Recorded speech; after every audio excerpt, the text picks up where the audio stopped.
Olá a todos que nos acompanham, este é mais um episódio de entrevistas do projeto Bom Senso Brasil. Eu sou o Felipe, esse ao meu lado é o Luiz, e o nosso ilustre convidado de hoje é o ex-prefeito por 2 vezes do município de Sorocaba, Antônio Carlos Panunzio. Ele também foi deputado por 4 mandatos. Seja muito bem-vindo, fique à vontade no nosso programa. E para início de conversa, eu gostaria de perguntar ao senhor o que te motivou a ingressar na vida pública?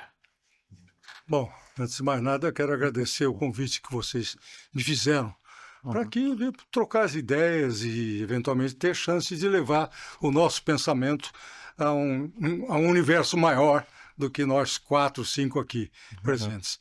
Na verdade, a política ela está entranhada aqui no meu ser, talvez até pelo exemplo de meu pai. Meu pai, eu me lembro dele... Grande prefeito de Sorocaba, Armando Panunzio. Desde pequeno, eu me lembro, porque ele foi prefeito eleito em 63, mas ele tinha disputado outras eleições antes e não havia sido eleito. Mas aquela perseverança dele nos objetivos permitiu que, no fim, chegasse a vencer a eleição municipal e se destacou realmente como um prefeito, eu diria, símbolo do bom administrador, do administrador probo, do administrador preocupado com o todo, com o coletivo, e não com coisas ou assuntos pessoais. Faz muita diferença. Isso influiu. Evidentemente, fez com que eu, desde de moleque mesmo, lia muito jornal, participei da política estudantil. Posteriormente, na universidade, também militei na política estudantil, até, de repente, numa situação que me foi favorável, eu ingressar no partido político. E o primeiro partido que eu ingressei, por estranho que tenha aparecido na época, foi o PMDB. Era já PMDB ou ainda era MDB? Não, era já PMDB. Já era PMDB? Já era PMDB. Já era PMDB. Eu lembro que antigamente era Arena e... Exato, exato. Daí MDB, aí virou PMDB e não uma dissidência, mas uma ramificação do MDB virou o PSDB. Exatamente. Eram pessoas que, de repente, perceberam que o PMDB, o MDB, tinha enveredado por uma linha que não se coadunava com aquele que era o pensamento dos nossos líderes maiores. Eu vou lembrar aqui, não é só de Franco Montoro, Mário Covas, Fernando Henrique, José Serra, enfim, tanta gente que fez o PMDB um gigante entre os partidos. Desculpe, o PSDB. PSDB. O gigante PSDB. dos partidos. Vou lhe perguntar uma coisa. Lembrando de 94, tá? Você já tinha sido prefeito. Depois, em 95 entrou como deputado federal, e vou colocar o ponto de partida 94, que foi o ano do real. Sim. Tá? E foi um trabalho gigantesco, tá? Foi um trabalho, à época, o Fernando Henrique era o ministro da Economia, foi ele com outros que arquitetaram o plano. Tá?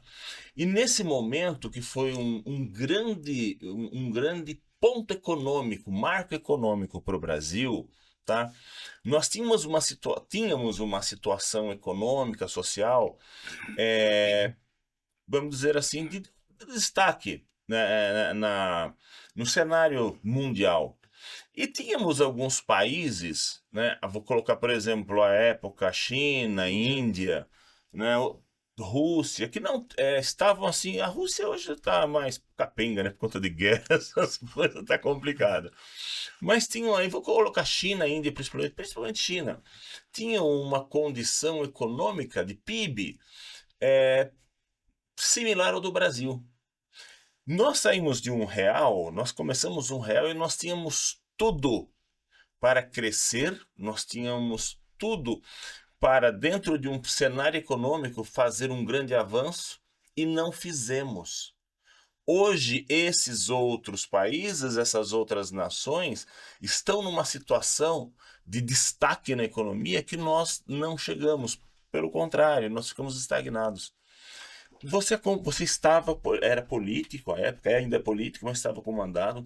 O que você sentiu, na sua visão, qual foram os pontos que o Brasil pecou, que não avançou como outras nações? Eu entendo que não vamos voltar aí às origens de tudo, porque essas origens, de certa forma, acompanharam o Brasil colônia, o Brasil independente, mas vamos adiantar um pouco isso aí. O que acontece com o Brasil? O Brasil não soube aprimorar um sistema de ensino para efetivamente preparar as gerações mais novas para irem assumindo responsabilidades, participando de política, debatendo teses que são importantes para o crescimento intelectual das pessoas. Então, os partidos políticos, com honrosas exceções, foram se deteriorando. Nós tínhamos, na história do Brasil republicano, tivemos partido com mais conteúdo do que os partidos que estão aí agora. Mas os partidos foram se deteriorando. Ao mesmo tempo, se aprovou uma legislação extremamente favorável à criação de novos partidos políticos. E aí os partidos proliferaram como se fosse botequim. Era mais fácil criar um partido do que registrar um botequim direitinho, tá certo? E isso trouxe consequências. Então, ensino deficiente, partidos políticos a granel e se prestando para qualquer coisa. E, sobretudo, depois que inventaram essa tese de financiamento público de campanha e financiamento de partido político por parte do Tesouro Nacional, aí a coisa se abastardou de vez, certo? E isso traz efeitos de longo prazo.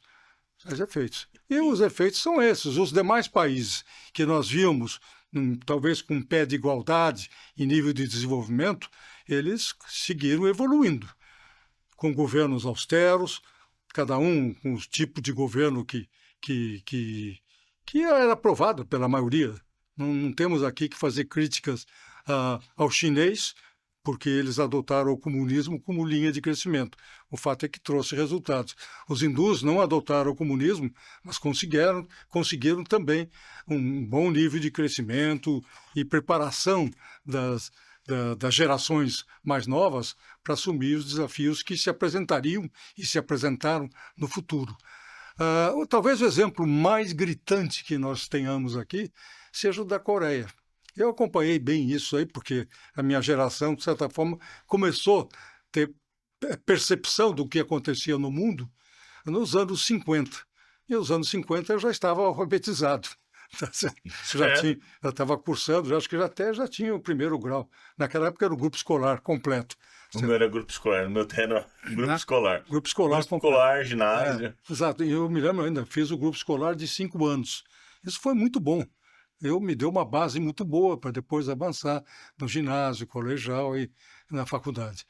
Mas o fato que a Coreia, terminada a guerra da Coreia, que foi até 53, por aí, assim, 54, 53, a Coreia... Terminada nem que terminou, né? Um armistício. Um armistício. Feito armistício. A Coreia era o país mais destroçado do mundo. Estou falando agora só da Coreia do Sul, que a Coreia do Norte pegou um outro rumo, eu não vou nem fazer análise, exatamente. Mas a Coreia do Sul era um país agrário, analfabetos, do ponto de vista da economia industrial praticamente, zero absoluto, não tinha peso nenhum. Pois bem, nesses 30, 40 anos, ou um pouquinho mais talvez, eles tornaram a Coreia um exemplo de país desenvolvido, tanto na qualidade da educação, como na questão política. Tiveram seus altos e baixos internamente, com governos um pouco mais autoritários, menos autoritários, mas mantiveram uma linha de desenvolvimento e chegaram ao nível que... Exportam tecnologia hoje. Não sei se o Brasil um dia vai conseguir chegar nesse nível igual, mas precisa muito para poder se igualar a esses países que, como você disse, eram parelhos com o Brasil e, de repente, passaram na frente. Uma coisa importante... Não é que passaram na frente, me perdoa. Acho que o Brasil não soube... Não andou. O problema não foi nós que ficamos parados. Exatamente. Uma coisa interessante que você colocou, essa questão dos partidos, que realmente é um fato, que quando você analisa, quando a gente analisa outros países, tá, como um todo, você tem divergências, tá, em relação a alguns partidos, pensamentos. Por exemplo, você vê nos Estados Unidos, você tem o democrata, você tem o republicano, você tem o trabalhista, você tem o conservador no Reino Unido, mas não são muitos. Nos países desenvolvidos não tem esse cabedal de partidos, cada um pensando de um jeito, e ao invés de pensar em uma situação de país, pensa-se na própria fisiologia, na própria Exato. subsistência. Exato. Veja, até não é a questão de se pegar, por exemplo, os Estados Unidos como um exemplo para ser observado. Os Estados Unidos têm mais partidos. Só que os partidos que não têm uma colocação em qualquer eleição geral que lhe permite realmente se apresentar como candidato a presidente para valer. Tem muitos candidatos que aparecem num primeiro momento, naquelas prévias, mas que não tem o mesmo horário de televisão, não faz um debate entre os candidatos, não é para qualquer um chegar, como aqui no Brasil. Aqui, nós vimos aí essa última eleição. Qualquer um chegava lá, se apresentava como candidato e tinha que ser convidado para o debate. Falava um monte de besteira. Desrespeitava a lei. E depois se vendiam para um dos postulantes. Exatamente. Quer dizer, isso é a negação da política. Isso é o bastardamento completo da política. E aqui no Brasil aconteceu isso. Isso realmente trouxe boa parte dos problemas que nós enfrentamos. Mas o pior deles, eu ainda falava agora há pouco, foi essa questão de financiamento público de partidos políticos, de eleições e de tudo mais. Aí a escolha boa de vez. Porque aí é aquela história, né? Procura-se sempre a teta do governo. Infelizmente, isso é um problema que acontece muito, muito, muito no Brasil. Sim. Ao invés de se tentar produzir, não, vamos buscar dinheiro no governo.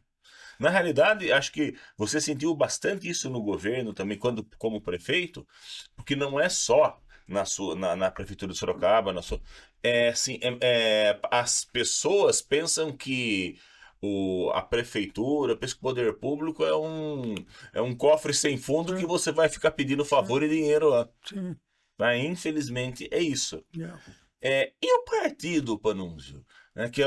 Como eu falei, eu tenho assim um respeito muito grande pelo PSDB, pelas conquistas e pelo aquilo que ele deixou para o Brasil. Como eu falei, em 94, a martelada no dragão da inflação, quem deu foi o PSDB.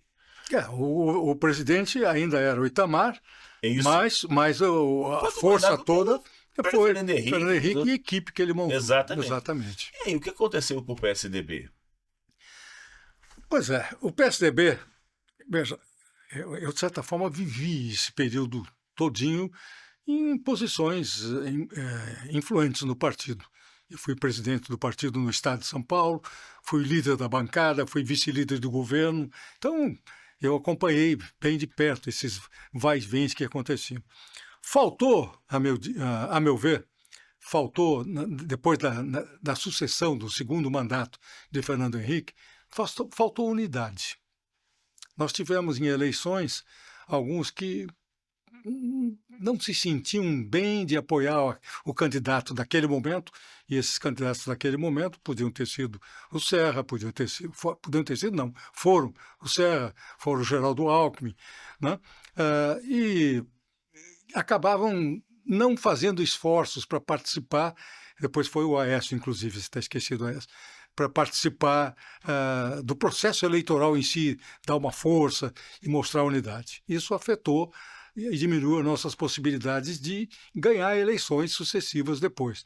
Mas o pior de tudo que poderia ter acontecido foi o fato da ascensão do ex-governador, ex-prefeito de São Paulo, Dória. O João Dória Júnior. Esse camarada destroçou o partido aqui no estado de São Paulo. E destroçando o partido aqui, e se apropriando, inclusive, no cenário nacional do partido, que São Paulo era o núcleo principal do partido, ele causou o caos completo. Eu diria a você, e falo mais uma vez, você já disse, nós teríamos tido chance com o Eduardo Leite, candidato a presidente da República. poderia não ganhar, porque é uma eleição difícil, Sim. disputada. Mas teríamos chance de manter o partido unido, o partido seguiria existindo e crescendo. Só que o Dória destruiu tudo isso. A partir daí, começou a debandada. E o que ficou aqui em São Paulo foi ainda herança do Dória. Foi herança do Dória. Aquele pessoal que não tinha legitimidade do apoio das lideranças históricas, de comungar dos mesmos ideais, não tinham nada disso. E o resultado foi que o partido afundou completamente em São Paulo e no Brasil ele já estava, vamos dizer, balançando bastante. O suporte era São O Paulo. suporte era São Paulo. Aí acabou o partido. E agora, eu diria assim que está terminando realmente a queda completa do PSDB com a saída do Eduardo Leite. Aliás, eu tive a oportunidade de cumprimentá-lo por isso. Agora, inclusive, ele está tentando fazer aí uma joint venture com o Podemos. Essa é outra barbaridade. Esse negócio que inventaram de fazer joint venture, federação, não sei o quê. Isso é a negação do partido. O partido deve aglutinar pessoas que têm a mesma linha filosófica, têm a mesma linha programática ou oferecem variantes dessa linha programática, mas dentro do contexto filosófico, no caso da social-democracia. Não tem mais nada disso, nada. Então, o PSDB... E é uma pena, porque o PSDB em São Paulo fez muito, manteve muito o estado de São Paulo. Eu lembro que quando estava o Alckmin,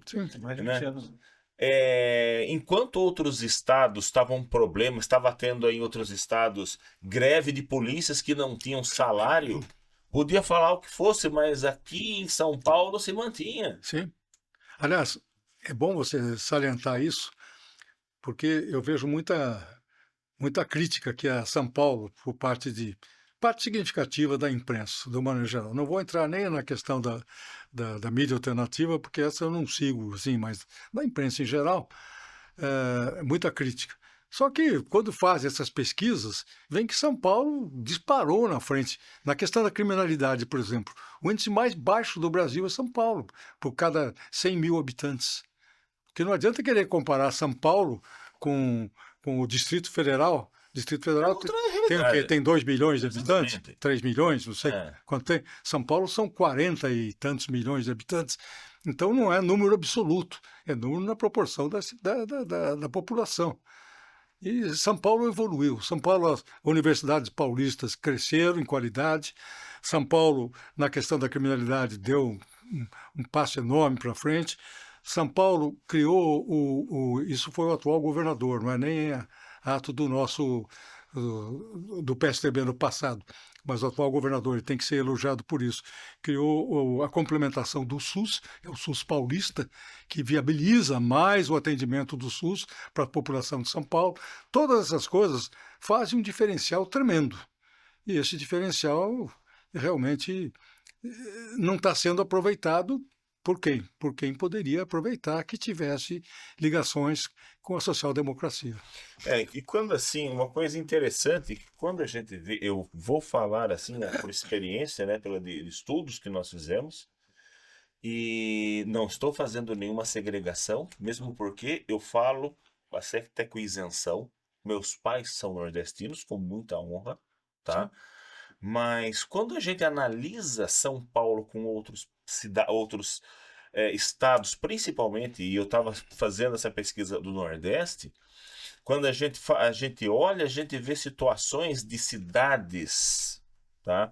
Com arrecadações por conta de situações de petróleo, com royalties de petróleo, com arrecadações gigantescas. Sim. E com 1/10 da condição de uma cidade de São Paulo. Não, mas não é só isso, malbarataram tudo. Pega as cidades do Rio de Janeiro que tiveram excesso de arrecadação por conta do royalties. O que eles melhoraram a vida da população dessas cidades? Nada. Uhum. Fizeram grandes portais, fizeram não sei o quê, mas não tem infraestrutura, saneamento. Não tem nada. Não tem muito dinheiro. Não tem saneamento, não tem saúde, não tem educação diferenciada. Não tem nada. Então, veja, não adiantou. Não adiantou. E essa questão da educação, que sempre se coloca isso, né, na questão do Brasil, na questão do debate, né, o investimento em educação. Nós temos muito dinheiro, nós temos investimento em educação. O problema é que não é bem aproveitado. Exatamente. Se você fizer o cálculo, vamos dizer assim, quanto se investe no per capita para o Ministério da Educação, digo per capita no sentido dos que vão se beneficiar, os estudantes, professores, isso aí tudo, certo? O Brasil investe bastante. Agora, como é que isso é trabalhado? Não é bem trabalhado. Não é. O sistema público tem esse problema do cerceamento da liberdade dos dirigentes, no sentido de premiar esta escola ou aquele diretor, ou mesmo esse grupo de professores, porque os sindicatos se batem pela igualdade de todos, ou seja, não pode dar um aumento diferenciado para esses que fizeram essa escola dar um salto. Não, tem que permanecer igual aos que não fizeram nada. Isso é um atraso É tremendo. um atraso que você desestimula, inclusive, quem quer produzir mais. Exatamente. E mais, a legislação tem outras coisas. A tal da estabilidade do funcionário também não pode ser demitido a não ser por justa causa. Isso é uma justa causa é relativo, né? Só se praticar um crime para ser demitido. Enquanto, na verdade, nós teríamos que estar analisando o resultado dos esforços Desempenho. ou da falta de esforços desses professores, desses educadores, para fazer um ensino melhor. Isso não vale no Brasil. Isso é um problema. É um grande problema. Você vai aos Estados Unidos, onde tem aquela high school num determinado bairro da cidade, não é nem na cidade. A população escolhe quem vai dirigir aquela escola, faz críticas eventualmente, se percebe no corpo docente alguma distorção, ou seja, o povo se manifesta e as manifestações populares são acolhidas por quem de governo para tomar as providências. Agora, aqui no Brasil, a gente está vivendo uma situação bastante estranha. Quase todos os dias eu vejo nos jornais de televisão que alguém reclamando, isso não pode ser política de governo, isso é política de Estado, tem que ser política de Estado. Ou seja, parece que é uma tentativa de dissociar governo e Estado. Aqui eu faço uma pergunta para cada um dos que estão aqui nos acompanhando. Quem é que dirige o Estado? É o governo. Então, não adianta querer fazer isso. Política de Estado, o governante não se mete. O governante tem que buscar sempre aprimorar a política de Estado. Senão, não vai para frente. É isso que a gente coloca também nessa questão da política de seguir. Nós não temos aí planos. É uma tentativa de manter uma coesão, né? Não temos coesão e nós não temos planos de longa duração. Não. A gente, infelizmente, o Brasil, em matéria de... Isso se reflete até, está se refletindo muito até na parte privada e indústrias. Nós tivemos aí, estamos vendo aí, até conversando com alguns empresários, né? A indústria brasileira perdeu muito potencial, muito. Eu vou dar um exemplo, assim, você é formado em engenharia metalúrgica, Sim. tá? Engenharia metalúrgica extremamente importante. Eu lembro da importância da engenharia metalúrgica. Hoje não tem mais importância porque não está se produzindo mais no Brasil. Não, ainda tem, só que o ensino em si, na área metalúrgica, ele se tornou mais abrangente, que agora as boas universidades, eles agora criam vamos dizer assim, o departamento de materiais. Isso, é engenharia de materiais então hoje. pega um pouco mais do que metalurgia propriamente dita. Mas a metalurgia continua sendo importante. Então, é extremamente importante. Só que Continua. hoje o que acontece, que estou colocando aqui, as indústrias brasileiras estão acabando. Não, mas veja, esse é um outro problema. O que está acontecendo no Brasil? Há uma certa guerra fiscal entre os estados para cada um que oferecer mais vantagens para ter uma indústria, notadamente ligada à automobilística, né? Mas quer oferecer mais vantagens, isenção de tributos, doação disso, doação daquilo, tal, e acaba declarando uma guerra entre si. São Paulo foi muito esvaziado de indústrias por conta dessa coisa de baixar o ICMS no outro estado e dar isenção para não sei o quê, e com isso as indústrias que aqui atuavam acabaram, por questão de sobrevivência, buscar os menores custos e mudando para outros estados. Outros estados que a despeito da boa vontade de querer progredir em tudo isso, esses estados não tinham ainda a preparação da massa intelectual, de mão de obra, para fazer, digamos assim, se desempenhar à frente desse parque industrial e desenvolver nesse parque industrial novas tecnologias, que isso é importantíssimo. Nós não podemos ficar estagnados nas tecnologias de que eu mesmo utilizava quando eu era engenheiro de indústria. Hoje em dia está superado. São outros os critérios tecnológicos que têm que prevalecer. Agora, aqui no Brasil, eu pergunto, lá no longínquo estado, não sei das quantas, será que eles encontram gente que pense nessa evolução tecnológica ou pensa em reaplicar sempre aquilo que foi repassado há 20, 30 anos 30 anos atrás. Eu vi que o senhor fez parte da Comissão de Relações Exteriores, né? Não só fiz parte, como presidi. Presidiu Relações Exteriores. Você não acha que deveria ser uma questão comum também, e defesa nacional também, né? Sim. Uma questão comum de todos os partidos, por mais divergências ideológicas que tenham, a questão da soberania nacional ser um assunto comum, seja na área de tecnologia, de defesa, porque é necessário. A China também desenvolveu muito nesse sentido, inclusive tecnológico e defesa. Sim. Como você vê o Brasil hoje na questão de soberania, com questão de rede social, censura? Veja, você provocou. Falou em rede social, eu não posso esquecer o que se passou aí nesses dias recentes. Não dá para querer importar alguém de outro país que vive sob a égide de um outro sistema político, com valores também diferentes dos nossos, para vir aqui dizer como é que tem que ser feito. Você está falando por causa da janta. Não é só a janta, o próprio Lula, né? Lula, do vazamento lá. Aquela coisa toda, que isso é um absurdo. Se confunde muito a questão de soberania com poder falar um pouco mais grosso. Eu vejo isso assim com muita clareza. Quando você tem digamos, um ministro, ou o próprio presidente da República, os dois últimos, o anterior que nós tivemos e o atual, são dados um era dado e o outro é dado a bravatas. Então, de repente, acha que alguma coisa ameaça a soberania e fala grosso. Fala grosso, gente, não resolve nada. Fala grosso, tem que falar com bom senso, tem que buscar o convencimento. Tem que procurar os pontos de comunhão, de pensamento, de programas, para poder, achando os pontos em comum, os pontos que a gente não tem divergência, a partir daí tentar construir a convergência daqueles que a gente tem a divergência. Mas falta muito isso. Infelizmente, no Brasil, em política externa, no governo Lula, particularmente neste último, só tem dado bola fora. Essa aliança agora com os países totalitários,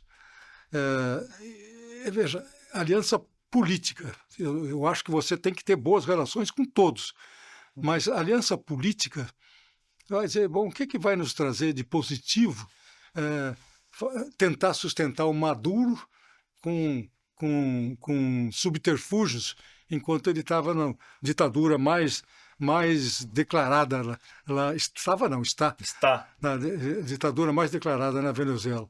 O que adianta queremos aqui sustentar o ditador da Nicarágua, tá certo? Que é não tem peso nenhum. Noriega, né? Hoje. Noriega. Não tem peso nenhum no universo político internacional. É certamente um ditador no seu país, usa de medidas drásticas demais, não tem nada de positivo a transmitir para a gente. Mais ainda, chega nesses episódios em que, de repente, o Lula se arvora para ser um intermediário. A guerra Rússia-Ucrânia. Bom, na Rússia-Ucrânia, a primeira coisa, se você quer ser intermediário, é você ser efetivamente distante dos dois polos. Imparcial. A imparcialidade. Exatamente. Mínimo. E aí procurar tentar construir pontos de convergência, aquilo que eu falei há pouco. Certo? Não. Ele já se coloca do lado da Rússia, já critica a Ucrânia e assim por diante. Qual vai ser filho da vitória, né? Mesma coisa.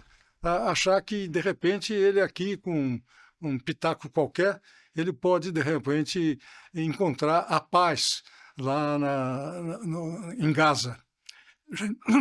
Essa questão de Gaza, desculpe, só um... Tô aqui com a minha também. Uhum. Vamos olhar as palavras. Essa questão de Gaza, na verdade, é um problema milenar que existe na região.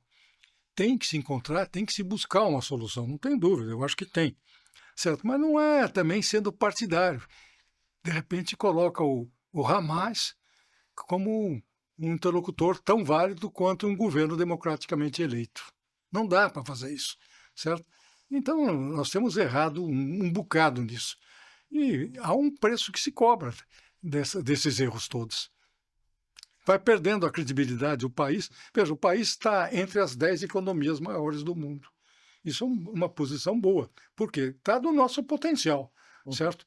Dado o nosso potencial, entre as 10 maiores do mundo. Mas do ponto de vista político internacional, ele está longe de estar entre os 10 principais do mundo. Entre importância no cenário mundial, tá até Exato. se tenta, mas não está se chegando, não. Exato. Vou colocar um outro ponto que também você com certeza vai conseguir dar muita contribuição com o seu conhecimento, inclusive de vida. Conflito entre poderes. O que eu lembro, tá? Também, até tempo 94, depois eu vou até citar um caso. Mas assim, a separação dos poderes, a equidistância dos poderes e o respeito entre si era uma coisa assim bem mais harmônica, pontual à existência. Hoje Deveria ser, né? como deveria ser, como que é, né, a máxima de Montesquieu, né? Poderes harmônicos independentes entre si. Mas hoje nós não vemos isso. Nós estamos vendo aí o que está acontecendo, o que aconteceu, que está existindo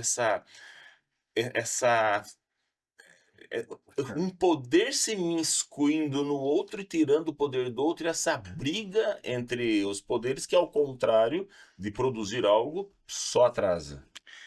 Veja, o que está acontecendo é o seguinte: o texto constitucional ele é muito claro com relação ao que você explicitou aí. Os poderes têm que interagir entre si, mas guardando cada um a sua autonomia e sem querer invadir a competência do outro. Só que no Brasil, por conta de falhas em um sistema, talvez o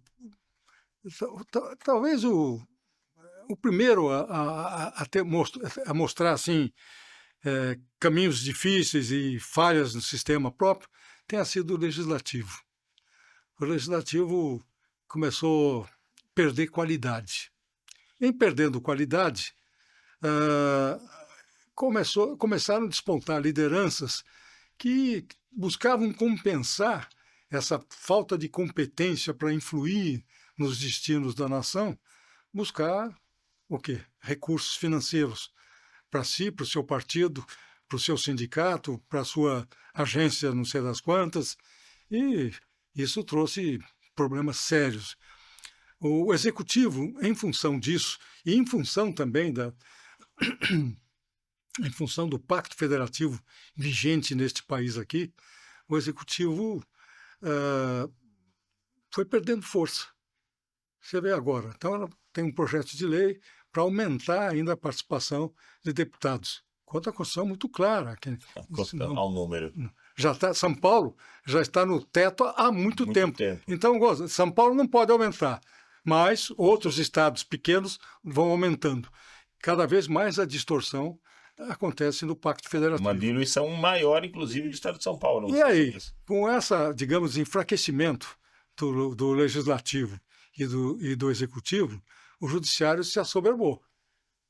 Eu vejo hoje um grande problema. O Judiciário passou a ter a pauta política, não a pauta jurisdicional ou jurídica dos problemas do país. A pauta política. O Judiciário começou a determinar ações para o Executivo. Isso é válido tanto no governo federal como até nas prefeituras, certo? O Ministério Público, na linha do Judiciário, também foi se imiscuindo e se criou essa celeuma toda. Hoje, os ministros do Supremo não se conformam mais de serem juízes, que é o papel que lhes compete. Eles são protagonistas de primeira linha da política nacional, cada um com a sua visão. Hoje, a visão da maioria do Supremo é uma visão próxima daquilo que o Executivo tem e tenta menosprezar o Legislativo de todo jeito. Como é que podemos melhorar isso? Só melhorando a representação. Contar um Mas caso. permita só para terminar.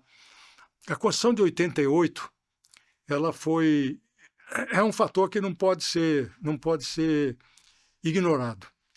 Ela, em si, ela foi muito benéfica ao Judiciário, que se tivesse utilizado as condições delegadas depois da aprovação de 88, estaria bom. Mas não, aí começa a vaidade de cada um, isso, aquilo, começa a crescer e aí cada um se julga senhor do país, né? Eu vou citar um caso, com certeza você vai se lembrar. 94, Plano Real. Quando houve aí a conversão da URV para o real, Sim. a inflação era diária, a alteração do URV era diária, aí foi dado um deadline, e a partir daqui uma URV era R$1 e houve a estabilização. Naquele momento, não vou lembrar datas, né? Mas assim, houve uma disputa por conta do salário dos servidores públicos, porque os servidores do poder do executivo, eles recebem, como é um sistema normal, né? Trabalha, 5º dia útil. O do judiciário recebe no 20º dia do mesmo mês. É quando são passadas as receitas para o judiciário. E houve uma disputa ali na questão dos salários, porque como o do judiciário recebe no mês anterior, dia 20, por conta disso, dessa inflação, houve um aumento de 27,9% no salário dos não só servidores como juízes do Poder Judiciário Federal. Aí naquela época criou-se uma discussão porque, olha, nós temos que fazer uma estabilização para todos, senão já de cara nós vamos ter um aumento de quase 30%. Sim. Acho que você vai lembrar. Aí se conversou com o Poder Judiciário, com os ministros do Supremo, tá? Isso eu lembro que eu tinha acabado de entrar no Poder Judiciário. E os ministros do Supremo falaram, não, vai ser nesse formato, vai ser no dia 20. Mas aí vai já dar um descompasso, nós já vamos entrar com 30% de diferença, vai dar problema. Não vai dar. O Itamar Franco mandou congelar Mandou congelar o Judiciário? Mandou congelar o Judiciário do Banco do Brasil. Não chamou a AGU, não chamou nada. Chamou o presidente do Banco do Brasil, congela tudo. Aí foi um... Só que naquele momento o pessoal estava lutando contra a inflação e bateu palma. Né? Mas, assim, do ponto de vista do Fernando Henrique, que lutou muito por isso também, e do Itamar Franco, nós estávamos num combate à inflação que destruía o país. E criou-se. Aí o Itamar Franco falou, congela a receita do judiciário. E congelou. Mas veja, o Itamar, nessa época, sob a vigência da Constituição de 88. Sim. Certo? É a mesma Constituição que vigora hoje. Ele podia fazer isso. Hoje, qual presidente da República teria peito pra ele. poder para... não tem poder, né? Peito e poder para fazer isso. Não tem. Porque hoje o Judiciário se assoberbou disso tudo. Tanto que você fala, bom, tinha uma defasagem de 20 e pouco, 27, 28, que seja 30%. Seria talvez razoável, não era nada. Mas o que acontece? Os salários hoje dispararam de uma forma. Os salários dos juízes, procuradores e outras carreiras correlatas, não precisa muito, inventaram. Aliás, uma coisa que eu fui contra. Quando eu estava no Congresso, eu lutei para que o teto do funcionalismo fosse o presidente da República, que de longe é o cargo mais importante do país. E esse tem que ser o teto. E outra coisa, não depende dele para aumentar. Depende do Congresso. Do Congresso, exatamente. Aí houve uma revolta judiciária, não aceitavam, e no fim acabaram entrando nessa de estabelecer os ministros do Supremo. Hoje, o teto dos ministros do Supremo é piso, né? É É piso. piso. É piso. É piso. Primeiro O que acontece? E não é só para procuradores federais, juízes estaduais, todos procuradores estaduais, todos tiveram, vão na cola do que aconteceu no plano federal. Mas até no municipal. Se você for investigar os procuradores municipais, eles têm seu salário não ligado ao teto do município, que é o salário do prefeito, mas ligado ao dos desembargadores, que por sua vez é atrelado ao ministro do Supremo. Então, dá uma distorção brutal. É uma das críticas que se fazem que muitos estados reclamam, né? São Paulo também, outros estados, de que não existe condições de investimento para melhorar o judiciário, mas está sendo tudo gasto com salário. Exato. Se não me falha a memória, 94% ou 96% das receitas do judiciário são para salário. Então, sobra o quê? Quando faz alguma coisa de um prédio novo, não sei o quê, normalmente é o município que arca com a despesa para poder bancar. Exatamente. O aluguel próprio. Você sabe bem disso. O federal, por exemplo, fica indo nos municípios, arrume espaço para gente. E o que o município tem a ver com o judiciário federal? Acho que cada um tem que bancar o seu. Claro, deveria ser assim, né? Deveria ser assim. Vamos colocar o ponto micro agora. Sorocaba. O que você viu? Como que está Sorocaba hoje? Como você vê Sorocaba? Vendo aí tudo que você trabalhou aqui, vive aqui. Como você vê a política de Sorocaba, a situação de Sorocaba como um todo? Eu diria que a situação de Sorocaba, de certo ponto, é até mais preocupante que a situação de política em geral no país ou no estado de São Paulo. Porque aqui, se você analisar aqui o prefeito atual, que já foi prefeito no mandato anterior, já foi reeleito, ele tem, eu diria assim, a quase totalidade da Câmara Municipal. Qualquer coisa que ele mande, passa tranquilamente, e qualquer coisa que contrarie o interesse do Executivo, não passa. E tem uma exceção que eu sou obrigado a fazer, são os vereadores ligados aos partidos de esquerda. PT e PSOL. Estes têm PT e PSOL. Estes têm posição clara de oposição. Os demais, inclusive os que foram do PSDB, que também já saíram do PSDB, segue a reboque daquilo que o Executivo pediu. Por quê? Porque se criou 39 secretarias, quando... Eu acho que no meu tempo eu tinha 14. 14 ou 15, mais, por aí. Certo? Não precisa mais do que isso. Não é concebível mais do que isso. Certo? Aí se cria, cada secretaria cria não sei quantos cargos de confiança, livre provimento. Então vira um cabidão de emprego fantástico. Quem paga? O Tesouro Municipal. Paga, ou seja, o povo. É o povo que está pagando tudo isso. E com isso, o Executivo mantém rédeas curtas sobre aqueles que deveriam ser os fiscais da população, sobre a administração, sobre o que está acontecendo na cidade. Infelizmente, está desse jeito. Sorocaba é muito preocupante, até porque o atual prefeito, ele se destaca numa coisa, pelo populismo exacerbado e pelo uso da mídia social, que, de certa forma, é o carro-chefe que alavanca esse populismo o tempo todo. Qual o grande feito em matéria de administração que nós podemos, digamos assim, estimar como fruto do trabalho e da responsabilidade da atual prefeitura? Não sei, desconheço. Falou-se em plano habitacional no primeiro mandato. Chegou-se a fazer sorteio entregando chaves. No SIC, né? Era para 5 mil, uma coisa assim, 5 mil residências, ou mais do que isso. Bom, passaram-se os 4 anos. Quantas foram entregues? Nenhuma. Mas valeu a propaganda. Percebe? Isso é uma desgraça. É muito ruim isso.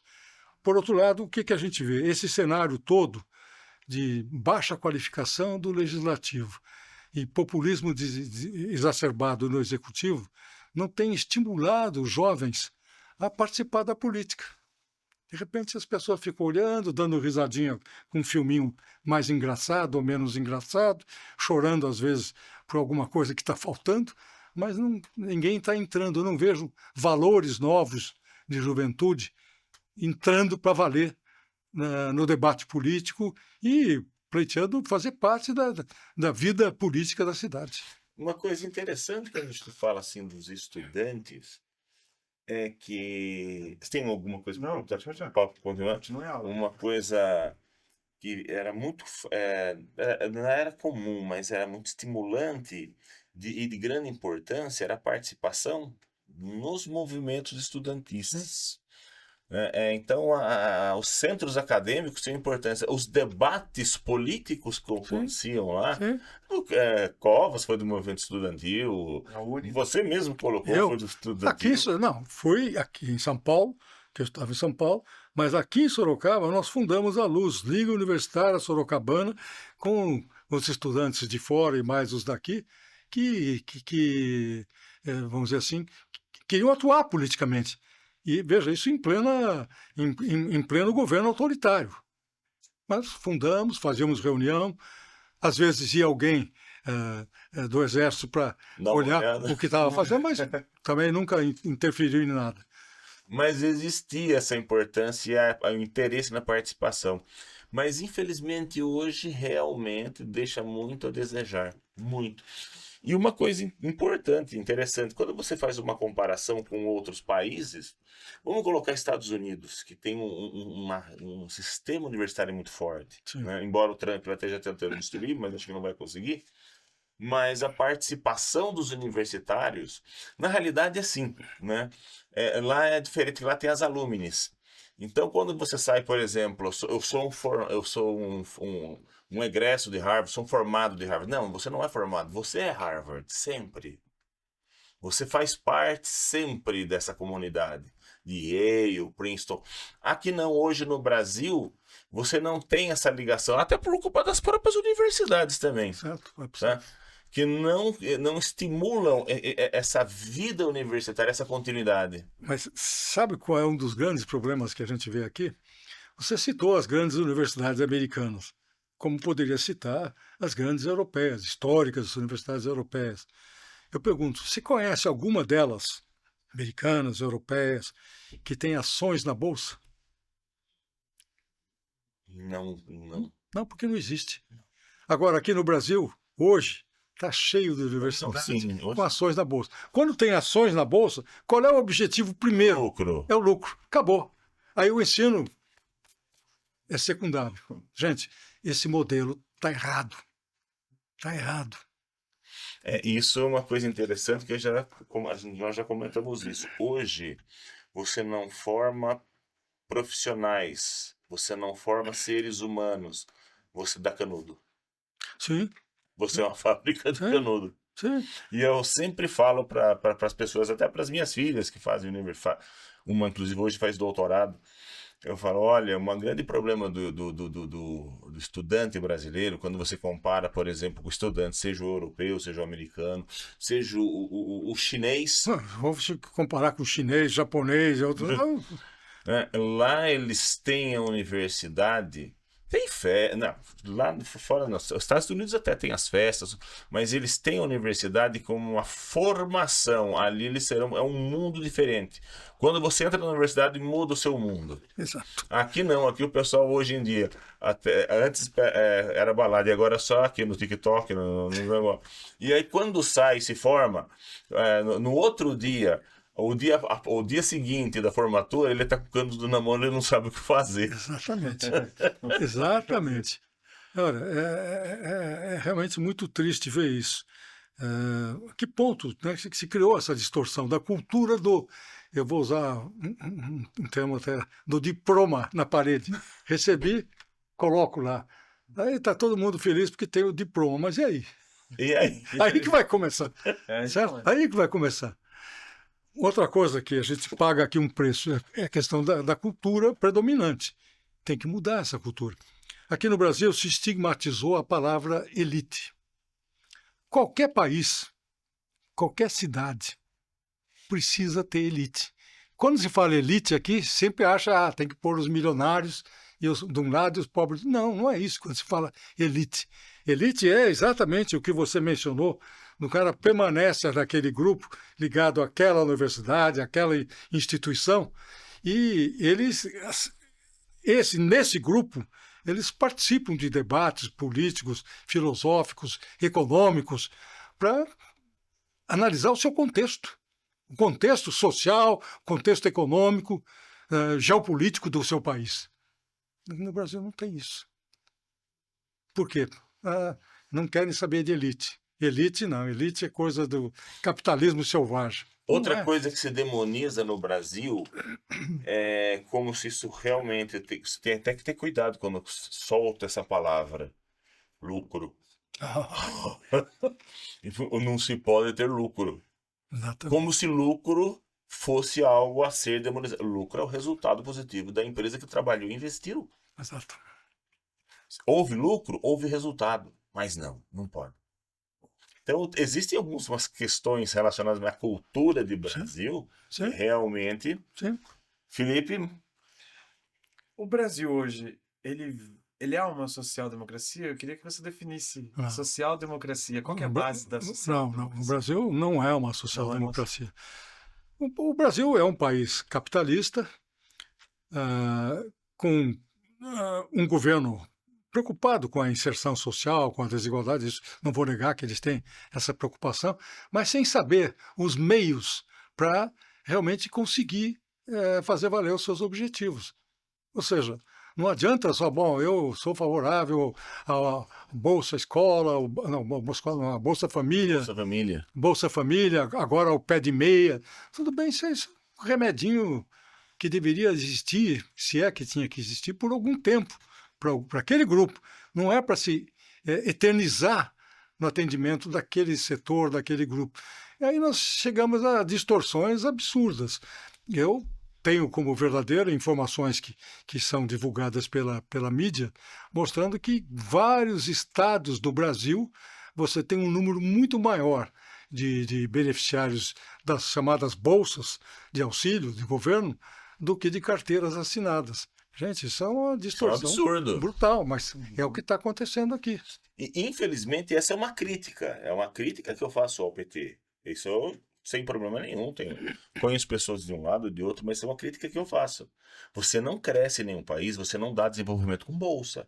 A bolsa, ela é um remédio, como foi colocado, para determinado momento você trabalhar uma situação de necessidade extrema.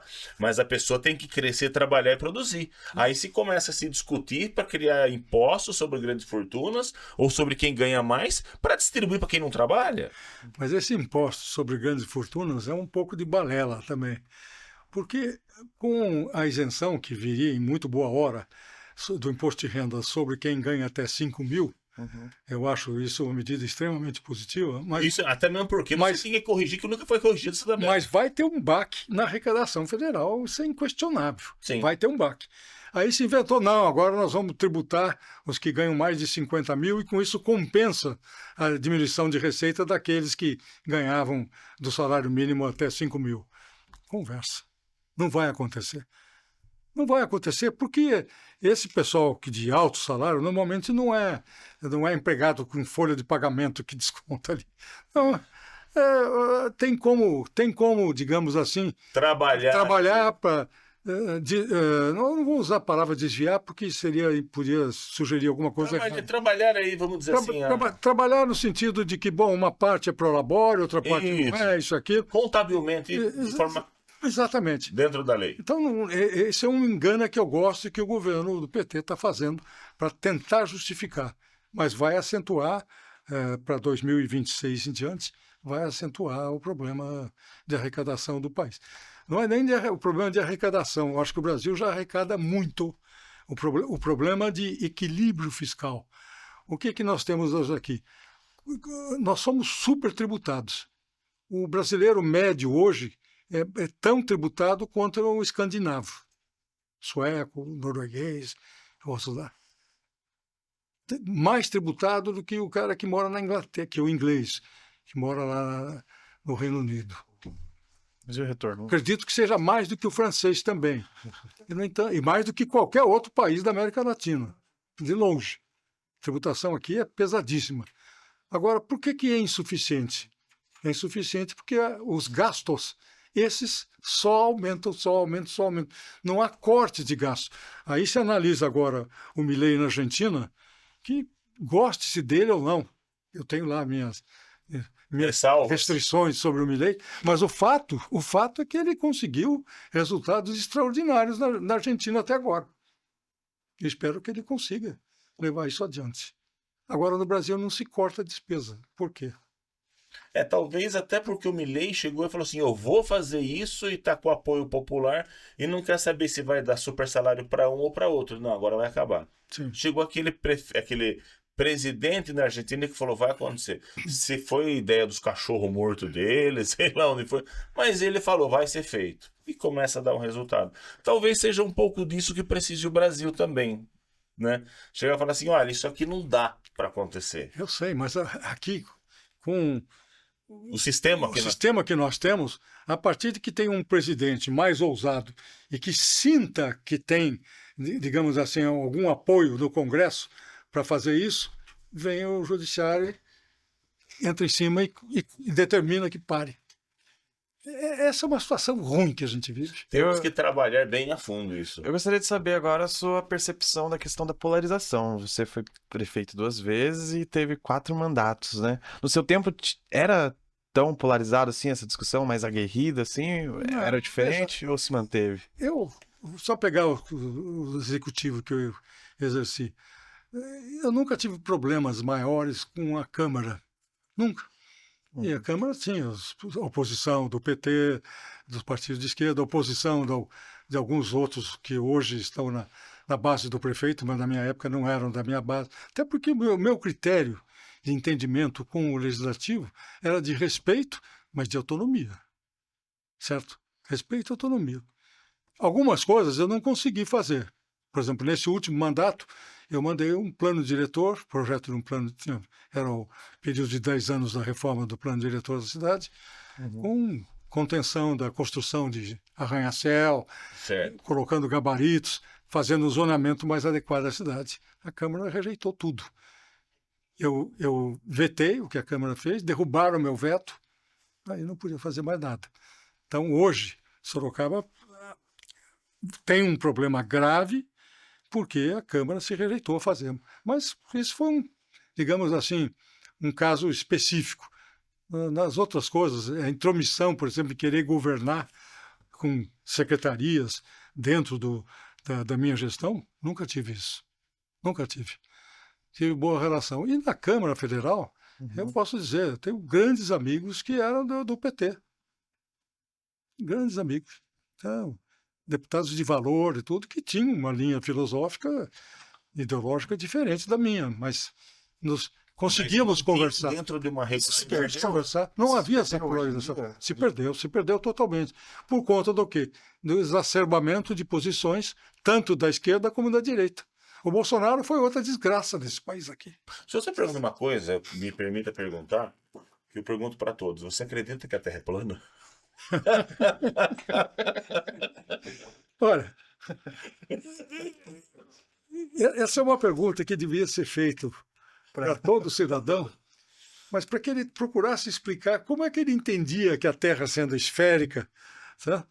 Como é que ele entendia que o que estava na parte de baixo dessa esfera não caía. Essa aí muita gente não entendeu até hoje. Finalmente, fale mais alguma coisa, dê suas considerações, que você gostaria de falar. Uma mensagem. O que você acha que é interessante falar. Aproveite esse espaço e eu acho interessante hoje, para o que nós estamos vivendo, eu acho interessante colocar isso. Esteja aberto. Pois é difícil, bastante difícil para quem quer que seja, notadamente para um político que está afastado Mas ainda é político. Ainda político, mas afastado das posições em que podia influir mais diretamente, de dar conselhos e coisas desse tipo. É bem difícil. Mas uma coisa é muito clara. Ou a gente começa a repensar esse modelo cultural nosso, que nós já abordamos aqui em vários tópicos que foram discutidos, e começa a pensar numa forma de ter um sistema mais adequado e propício para o desenvolvimento e o crescimento do país, com qualidade de vida, ou a gente vai arrastar isso por muito tempo. Como é que pode ser feito isso? À custa de bons exemplos e, ao mesmo tempo, de apoiar boas lideranças que possam ainda surgir. Embora esteja difícil, possam ainda surgir. Nós precisamos ficar de olho nessa questão toda. E, de repente, se surge uma liderança boa, eu diria, independente de partido político, a gente deve pensar, bom, eu acho que eu devo dar meu voto de confiança e devo estimular essa liderança para que vá em frente. Sempre coloco, né? A gente tem que começar a pensar, por exemplo, vai ter eleição ano que vem, tem a eleição do deputado, a gente vai votar para deputado, senador, vamos votar em políticos, vamos votar em pessoas que têm bom senso, não em palhaço. Isso. É isso. É Muito, muito obrigado pelo programa, muito obrigado pela presença. Esteja aberto para poder vir quando quiser, as portas estão abertas. Eu agradeço também, e como eu falei, extremamente importante os comentários, a colocação do nobre político, ex-deputado, ex-prefeito, grande prefeito, foi Uma um aula. grande prefeito de Sorocaba, Uma aula. porque viveu esse momento, vive hoje e vê o que acontece, o que está acontecendo no país. Eu agradeço a vocês, o Luiz, o Felipe, aqui é o programa Bom Senso Brasil. Buscando bom senso. Realmente, se a gente tiver bastante empenho buscando sempre esse bom senso, é possível que surja uma luz e a gente consiga finalmente começar a evoluir. Nós precisamos sair desse quadro de estagnação que, depois do Plano Real, nada mais deu certo aqui nesse país. Obrigado a vocês todos. Obrigado.